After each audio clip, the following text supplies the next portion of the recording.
How did the mobile-only podcasting experiment go yesterday? Today I'm going to talk about that and share the results. What's happening, podcasters? This is 1000 Podcasters, and I'm Brian Ensminger. I'm a podcaster and a podcast editor, and I want to see you be successful with your podcast. As you know, if you've been listening to the show for a while, I'm in the middle of a challenge. It's the 30-Day Solo Podcast Challenge with David Hooper over at Big Podcast, as well as National Podcast Post Month. Both of those are linked up in the episode notes. But today I'm taking a little bit of a departure from that because, as I shared yesterday in episode 80, I was doing a bit of an experiment. I'm always in the process of trying to get better as a podcaster and as a podcast host. And one of the things I was trying to do was come up with a slightly better solution to mobile-only podcasting. I've shared my workflow in the past. I shared yesterday what I was going to do. But I wanted to share the results of that and then also answer a few questions that came in by email. So I hope that's okay with you. First question from me is just, how did the experiment work? I did an experiment yesterday using the software that I've been using for a while. How did it go? Well, in terms of the audio quality, the output of it, I think that I got something that was pretty good.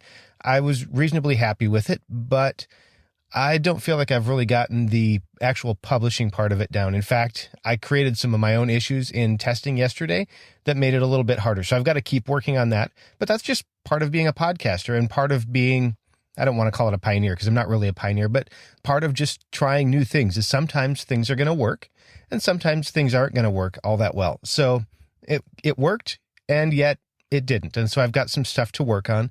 Today, my plan is to use a slightly different, mostly mobile-only workflow.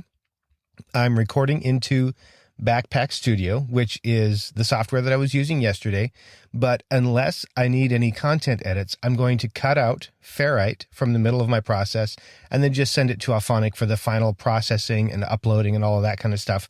And again, this is designed to be, as much as possible, a mobile-only experience. I still don't have the publishing part of it quite nailed down. I'm going to have to work that part out because it's clunky to try and edit a WordPress website on a phone, and it's clunky to try and edit Libsyn. So that's still clunky, but it is kind of what it is. I did, however, also want to answer some listener questions because I feel like, in fact, I got some feedback that I might have created some confusion. So I want to clear up any confusion as best I can. And if you have other questions, feel free to send them to me. You can send those to brian@toptieraudio.com. I'm glad to answer any questions that I possibly can. All of this feedback and these questions came from a listener named Harry. I'm not going to share his full name because I don't have permission to do that. But I was really thankful for these questions because they pointed out some things that I might need to clarify. The first question he had was, why would I not just use Hindenburg Field Recorder for the whole thing? Great question. There's nothing wrong with that software. I think it's a great piece of software, but I think it really shines when you pair it with something like Hindenburg Journalist Pro, which is the editing software that I use on my laptop. And so when I'm recording in my studio, I record straight to Hindenburg Journalist Pro. When I'm recording on the go, I might record into Hindenburg Field Recorder, then send those files over to Hindenburg Journalist Pro for editing, because it's really intended to be sort of that mobile news gathering type solution where you go out and you get clips and then they become part of something else or they're brought into something else. So there are some key pieces of the publishing process that, in my view, are kind of missing from Hindenburg Field Recorder for something like an all-in-one solution. So that's not why I used that. Harry also had a question about why the 3 different pieces of software that I was using. So I'm going to share what each of them bring to the table, and hopefully this will help clarify any questions.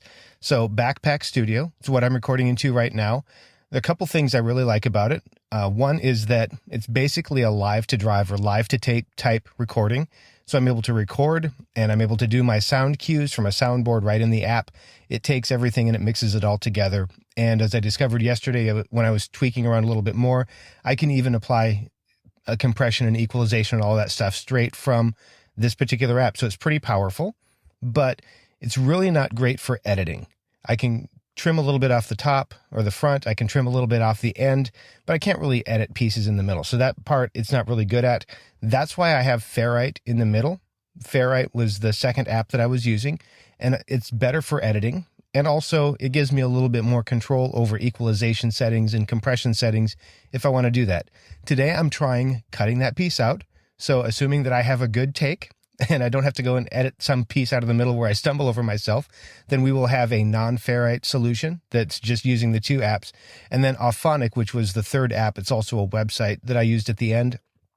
I use that for final processing of the files to make sure that they're the right loudness so that people listening in their cars or working out at the gym or whatever can clearly hear whatever is being said.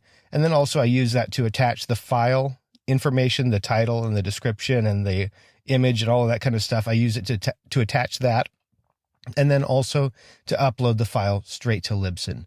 Truth be told, I could do most of this straight within the Backpack Studio app, but I really like having Auphonic at the end because I feel like it does a better job of that.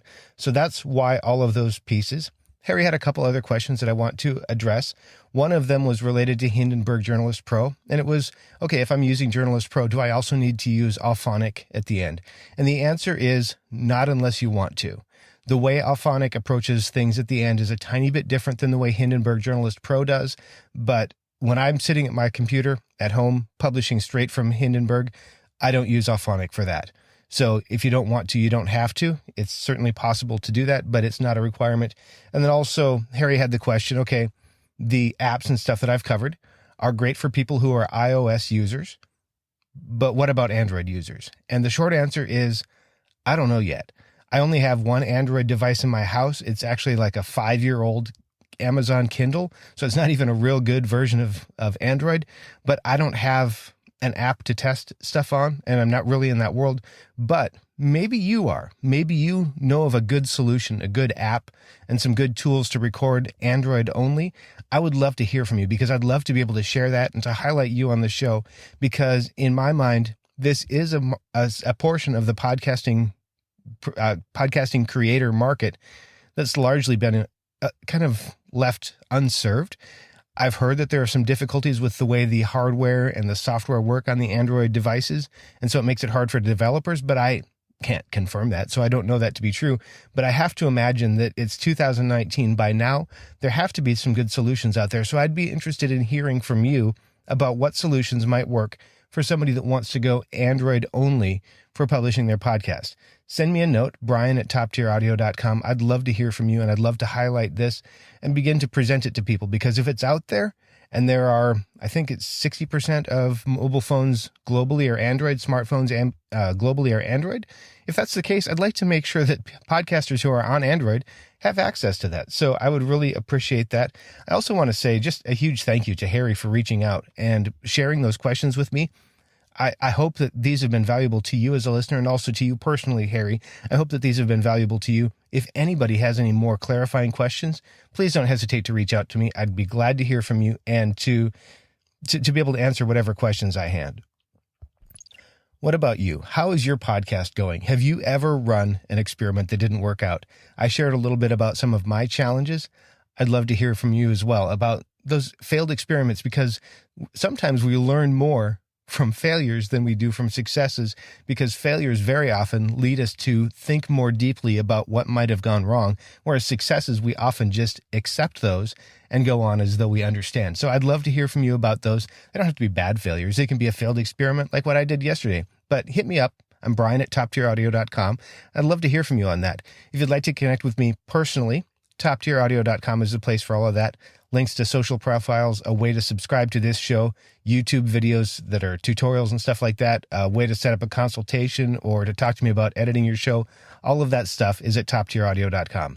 Thanks so much for listening and for sending your feedback. Now go out there and make a great podcast.